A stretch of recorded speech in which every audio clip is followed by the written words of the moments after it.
What is poppin'? Real Ninja Reviews family. I am hyped for today because we are doing our weekly Jujutsu Kaisen, baby. The chapter is chapter 234. I am hyped for this chapter. How this chapter starts with Yuta saying that he will join the battle to go help Gojo in the 3 versus 1 situation. And Kashimo tells Yuta not to interfere. And he also tells Yuta it's not him that has to go next. It's Kashimo himself, not Yuta. And Hikari asks Yuta to calm down because he's explaining to Yuta that Satoru asked them to jump in when he's gotten weaker than the students. But Yuta rebukes this, saying that because Sukuna cannot use his domain expansion, him and Rika can take out the two Shikigamis to make this an even fight. But Maki joins the conversation and tells Kashima, who says screw you to Maki, that he shouldn't forget his role. And then she tells Yuta that if he gets defeated, then some of the backup plan that they have is gone. And Yuta reaffirms his point by saying that they should take this gamble and win against Sukuna so they don't need a backup plan at all. And Yuji agrees with Yuta, saying that Yuta should go out there. But our boy Kusakabe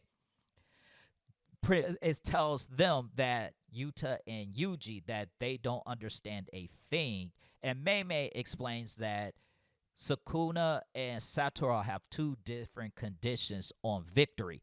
Satoru has to just beat Sukuna, while if Sukuna beats Satoru, well, he has to continue to fight with no breaks because the students will then join the battle. Plus, Kusakabe explains that Gojo fighting by himself with no hindrance is the best possible outcome of victory. Yuta sulks, thinking that he's becoming a hindrance, while Kashimo pretty much tells Yuta that it's not the point. The modern sorcerers don't get it. This is Satoru Gojo's fight, and it would be lame for them to interfere in this fight. Also, Hikari tells them about the trump card that Sukuna may possibly have, and that if they do jump into the fight, Sukuna will use his trump card, which then we switch back to the strongest fight possible, where Satoru evades Agito's and Maharaga's attacks, and he lands a black flash on Agito, which still tells us that he's still in the zone when he's landing that fight, because Black Flash is equivalent to an athlete being in the zone, getting hot.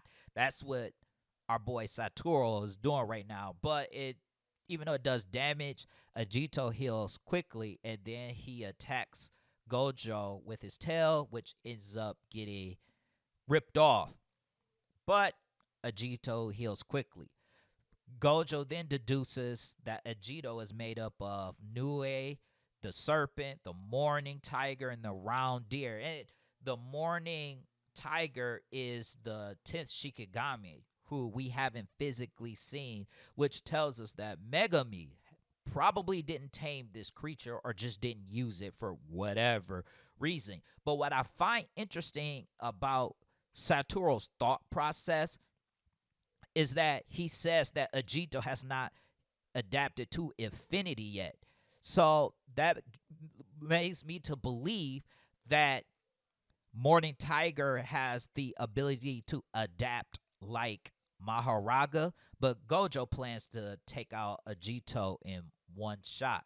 While Maharaga throws some bricks at Satoru and attacks him, Gojo invades and kicks him out the way. Gojo also is thinking about how troublesome Agito is, because if all y'all remember, the round deer has reverse curse technique, so he can heal Sukuna while Sukuna's energy reverse curse technique is on the decline, but he can heal him as a backup support. And so Gojo was like, I have to get rid of this guy. Meanwhile, Sukuna is hiding in the shadows. He's hiding and thinking of a plan to stop Gojo from using his purple.